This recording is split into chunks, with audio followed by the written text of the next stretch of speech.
En estos últimos años he pasado muchas horas hablando con personas de entre 60 y 90 o más años. Al ver la vida a través de sus ojos, he recibido invalorables lecciones que puedo aplicar en mi propia vida.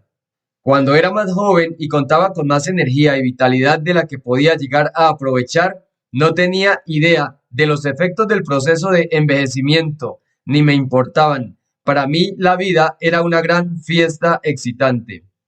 Hace un tiempo realicé una reunión en mi casa a la que invité a 30 personas mayores con quienes había estado compartiendo una clase de arte. Me sorprendió oír que muchos de ellos se quejaban por lo difícil que era caminar desde la calle hasta mi puerta, porque el camino es un tanto empinado. Me sentí como un bufón desconsiderado porque no había pensado en esto antes. Mi ignorancia, una vez más, provenía de haber dado por garantizada mi juventud. Lo que para mí es una pequeña elevación, para ellos era una montaña. Si resumiera todo lo que aprendí con estos amigos mayores, sería: hay que cuidar de la salud y las finanzas mientras se es joven, y no cuando se llega a viejo. Muchos de los mayores con quienes hablé ese día no habían hecho planes adecuados para su vejez. Lo habían pensado, pero no tenían una idea real de cómo les afectaría la edad, así como yo no tenía idea del modo en que la entrada de mi casa les afectaría a ellos. De hecho, muchos decían cosas como: los años pasaron tan rápido. Antes de que me diera cuenta, mis años de trabajo habían pasado y el ingreso de mi retiro no era suficiente. Muchos vivimos con la esperanza de que el mañana sea mejor, pero así como la salud de una persona es resultado de sus hábitos, lo mismo sucede con su posición económica. Muchos tratamos a nuestra salud del mismo modo hasta que comenzamos a perderla. Después de todo, un paquete de cigarrillos no mata a nadie, pero un paquete al día durante 30 años sí lo hará. De manera similar, vivir al día durante el mes quizá no nos haga demasiado daño, pero 30 años de vivir al día sí pueden causar muchos problemas. Desafortunadamente, cuando somos jóvenes no siempre vemos que la calidad de nuestras vidas en los años de la vejez dependerá de cómo nos preparemos durante la juventud. Conozco a un hombre de unos 70 años que representa uno de los ejemplos más conmovedores. Ken vivió siempre como empleado del gobierno. Justo antes de que se retirara, él y su esposa enfermaron. El seguro médico de Ken no cubría la enfermedad de su esposa en su totalidad, así que tomó un préstamo dando su casa como garantía. La buena noticia es que ella sobrevivió, aunque deberá pasar el resto de sus días en cama. La mala es que las dos enfermedades y la disminución de ingresos les han dejado con grandes deudas. Poco después de haberse retirado, Ken se vio obligado a vender su casa para poder pagar cuentas, pero eso no bastó. Comenzaron a vivir de sus tarjetas de crédito. Eventualmente su caso llegó a los tribunales. En los años desde que conozco a Ken, él y su esposa han tenido que mudarse de dos complejos para jubilados muy agradables por no poder darse el lujo de vivir allí. Encontraron refugio en un hogar para mayores perteneciente a una organización de caridad, pero justo cuando se habían establecido, la visión de Ken se deterioró y perdió su licencia de conducir. Ahora resulta un suplicio llevar a su esposa al médico, del otro lado de la ciudad. Me dice que odia ser una carga para sus hijos, quienes tampoco están en muy buena posición. Ken lo dijo así una tarde: pasé 47 años trabajando duro para poder disfrutar de mi retiro, pero hoy trabajo más duro todavía, tan solo para sobrevivir. Desde que el presidente Kennedy puso énfasis en la importancia del estado físico, la moda ha estado en boga. La mayoría de mis amigos son fanáticos del ejercicio, suelen ser de lo más molestos conmigo a causa de mis no demasiados buenos hábitos alimenticios. Y si bien me fastidia su insistencia, también les agradezco, porque hacen que piense en mi salud, algo que de otro modo yo no haría hasta que sobreviniera alguna crisis. Su preocupación me motiva a tomar medidas para mejorar mi estado de salud, en lugar de permitir que se deteriore. Sin embargo, cuando les pregunto a estos mismos amigos sobre su estado financiero, se cierran como almejas. Las murallas de sus mentes se vuelven infranqueables, actúan como si los hubieran atacado. Comienzo a preguntarme si el tema del dinero no es mayor tabú que el de la gordura. A las personas no les gusta hablar de eso, ni siquiera pensar, en especial si están en problemas. La mayoría de ellos ganan salarios sustanciales, entonces ¿por qué no quieren hablar? Porque aunque sus ingresos son altos, también lo son sus deudas. Y para peor, sus ahorros son mínimos. Las únicas inversiones que tienen son sus casas, que no pueden ser tan seguras como creen.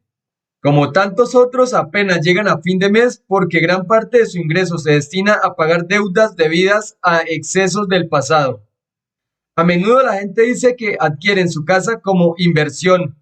Esa afirmación es un mal uso de la palabra inversión. Sería más adecuado llamar a la casa necesidad y decir que las inversiones son herramientas para cubrir esa necesidad. O como dice un refrán, nunca seas tu propio locador. Uno debería adquirir 4 casas, una para vivir y 3 para poder vivir después de retirarse. ¿Exagerado? Piénselo. Si dice que no es posible, vaya al capítulo que trata sobre los paradigmas. Si su casa es su mayor inversión, le recomiendo leer pronto algún libro sobre inversiones.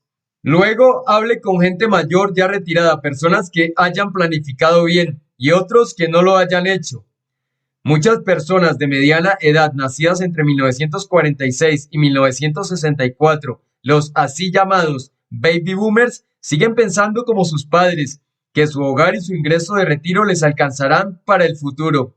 Quizás sea así, pero yo no me apoyaría en ello. Si tiene usted entre 35 y 55 años, vive con lo que cobra mes a mes y no tiene inversiones, posiblemente sus años de vejez sean penosos. Después de hablar con muchos adultos mayores, he encontrado 5 amplias categorías de salud y dinero acerca de las cuales todos necesitamos pensar y analizar. Primero, salud sin dinero. Segundo, dinero sin salud. Tercero, dinero y salud. Cuarto, sin dinero y sin salud. Quinto, salud y dinero en disminución. Cuando perdí mi bienestar financiero, mi salud física también se deterioró rápidamente. En los 10 años que me llevó reconstruir mi autoestima y riqueza económica, mi salud física siguió sufriendo. Sé que si no cambio de dirección terminaré en la categoría 2, dinero sin salud. Hoy, habiendo aprendido de mis experiencias con los mayores, presto más atención a mi salud. ¿Dónde está usted? Piense en ello.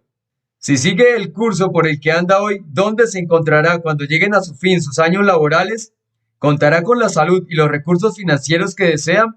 ¿Podrá hacer todo lo que quiere hacer? ¿Podrá viajar y ver todos los lugares que quiere ver? ¿O será la vejez poco más que una lucha por su supervivencia?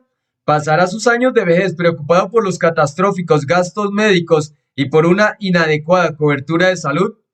¿Se hallará lamentándose por no haber hecho algo con respecto a su futuro cuando era más joven? ¿Se convertirá en una carga para sus hijos? Parte del problema que tenemos todos con la planificación del futuro reside en que vivimos en una sociedad instantánea.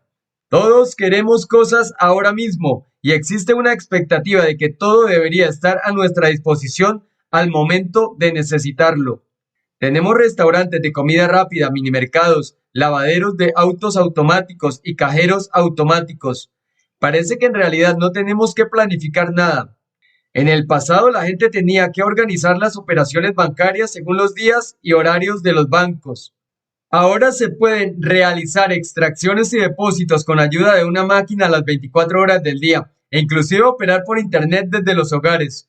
Este impulso por la inmediata satisfacción de nuestros deseos y necesidades nos ha llevado a un destructivo patrón de pensamiento. Rico lo antes posible. ¿A quién no le gustaría ser rico de la noche a la mañana? Pero como sucede con mi salud, aprendí que no funciona así. No puedo perder 15 kilos de la noche a la mañana y sé que tendría que correr más que un par de kilómetros para fortalecer mi corazón. El éxito rara vez llega al instante. A medida que pasan los años, comenzamos a sentirnos más incómodos respecto de nuestra situación económico-financiera. El resultado es que comenzamos a correr más riesgos o que decidimos no correr, algunos aferrándonos desesperadamente a lo que tenemos. Algunos apuestan a la lotería esperando encontrar la salvación. Otros caen presa de inescrupulosos que ofrecen inversiones atractivas que supuestamente les enriquecerán rápidamente, pero que en realidad están destinadas a fracasar. Todos sabemos que algo debemos hacer, pero ¿qué? Nos confundimos, nos ponemos nerviosos, somos producto de un sistema educativo que nos dijo, Sé bueno, haz lo que te dicen y no cometas errores. Nos enseñaron en la escuela que deberíamos buscar un empleo seguro con buenos beneficios. En cambio, tendrían que habernos enseñado que ya no existe tal cosa como un empleo seguro. Más del 66% de la fuerza laboral norteamericana está empleada en compañías pequeñas. La mayoría de estas compañías no cuentan con planes de retiro adecuados. Muchos empleados se preguntan, ¿cómo podrían planificar para mañana si ni siquiera logran cubrir sus gastos de hoy? Como canta el rapero MC Hammer tan apropiadamente, pedimos tan solo poder pasar el día de hoy. Nuestra miopía económico-financiera nos impide disfrutar de futuros financieros seguros. En lugar de pensar con creatividad, esperamos a que nos digan qué hacer o seguimos usando viejas respuestas que ya no sirven. ¿Cuál es el resultado? La parálisis económica. Volvemos a la vieja regla del 80-20. El 20% de las personas estará en buena posición económica, en tanto el 80% restante vivirá vidas de purgatorio financiero o aún peor. No tiene por qué ser así, aunque quizá hagan falta años de estudio o una inteligencia superior al promedio para ser doctor o científico espacial. Solo basta con la formación del segundo año de la escuela para llegar a ser económicamente exitoso. Si les enseñamos a los niños los principios del dinero y los negocios, cosa que puede hacerse fácilmente con juegos simples y divertidos como el viejo Monopoly, todos podrían aprender cómo obtener bienestar económico, independientemente de su raza, color, posición social, historia familiar, grados o títulos académicos. ¿Por qué no puede nuestro sistema enseñar estos principios básicos para la supervivencia? Deberíamos al menos insistir un poco en ello. ¿Será porque al hacerlo la educación perdería su última gran esperanza y ya no podría decir, si no estudias o te esfuerzas, no conseguirás empleo? Tendríamos que abandonar el miedo como motivador principal y comenzar a motivar a los alumnos por medio de la avidez por el aprendizaje. Un dicho expresa, si no cambias de dirección, quizá acabes en el lugar al que te diriges. Así, ¿qué querrá decir esto en la sociedad de hoy, donde la mayoría de los jóvenes ve la educación como una sentencia a prisión? Es una imagen que asusta, para decirlo menos. Es hora de que miremos a este asunto con detenimiento y tracemos un nuevo curso en el que las mentes jóvenes puedan llegar a expresar lo mejor de sí. Es hora de que todos miremos detenidamente nuestras prioridades educativas, aceptando la realidad de que a menos que logremos enseñarle virtualmente a cada ciudadano los rudimentos de cómo lograr bienestar económico en nuestra sociedad actual, estaremos fracasando ante nosotros mismos y ante nuestros hijos. Capítulo 14. ¿Cómo puede ser pobre el rico?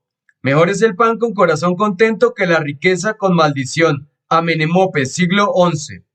El dinero no puede comprar la felicidad. Otro de los sermones de mamá. Parecía que cuanto más crecía, tanto más frecuentes eran sus sermones. Yo permanecía callado sabiendo qué vendría a continuación. La vida es más que dinero. Cuando yo tenía tu edad, estaba ocupada cumpliendo con mis tareas y no tenía tiempo para tales cosas. No es bueno que estés tan obsesionado con el dinero. Apagué mi mente, solo oía bla, bla, bla. Cuando suspiró porque se le había acabado el combustible, el final ya estaba cerca. Su última oración era predecible. Hijo, ya sabes que lo digo por tu bien. Luego se calmaba cuando yo prometía hacer todo lo que ella quería que hiciese. Mientras tanto, yo cruzaba los dedos y decía para mis adentros, no sabe lo que dice. Este sermón me era tan familiar. Mi hermano y mis hermanas jamás lo escuchaban, pero ellos no se sentían como yo en relación con el dinero. A mí me encantaba. Todo lo relacionado al dinero me resultaba fascinante. A mi hermano le gustaban los autos. Lo llamábamos rompecánico, porque le interesaba más desarmar las cosas que hacerlas funcionar. A mis hermanas les interesaba el arte y la espiritualidad. A mi madre le enorgullecían sus hobbies. Pero cuando yo sugerí que mi hobby era el dinero, pensó que era codicioso. Mientras a mis hermanos se les alentaba a ir tras sus intereses, mamá a menudo expresaba su preocupación porque me convirtiera en el codicioso tío rico de las historias del pato Donald. Nunca presté atención a sus objeciones. Para cuando tenía 9 años, había conseguido mi primer empleo, a 10 centavos la hora.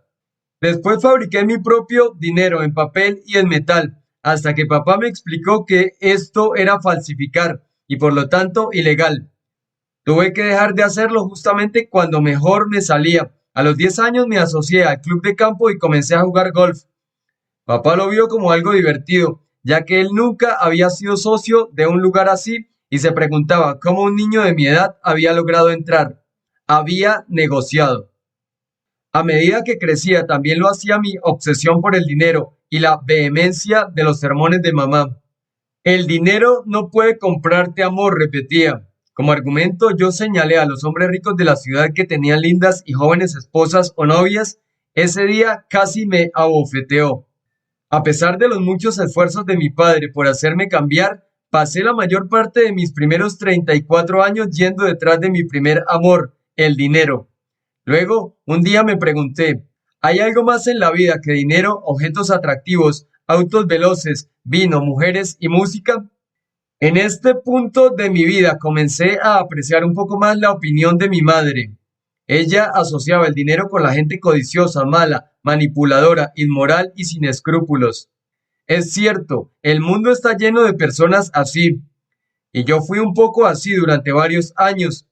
No sentía compasión alguna por los que eran pobres y de hecho me esforzaba por mantenerme lejos de ellos. Pero un día me detuve y pensé que tenía lo que la mayoría de las personas solo podían soñar, y entonces empecé a sentir cierta confusión.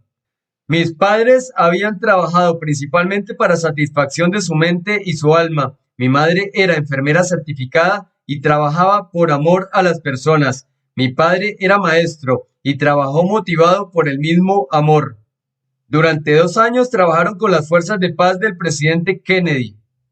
Mi madre insistía en que yo debía encontrar un empleo que me gustara. Yo no entendía por qué no le gustaba lo que hacía. Me gustaba conducir barcos y pilotear aviones por el mundo. Cuando maduré, sin embargo, observé una leve distinción entre lo que hacían mis padres y lo que hacía yo. Sí, yo hacía lo que me gustaba. La diferencia era que lo que les daba alegría a mis padres era saber que no solo hacían lo que les gustaba, sino que además beneficiaban a otros. Yo hacía lo que me gustaba solamente para una persona, yo mismo.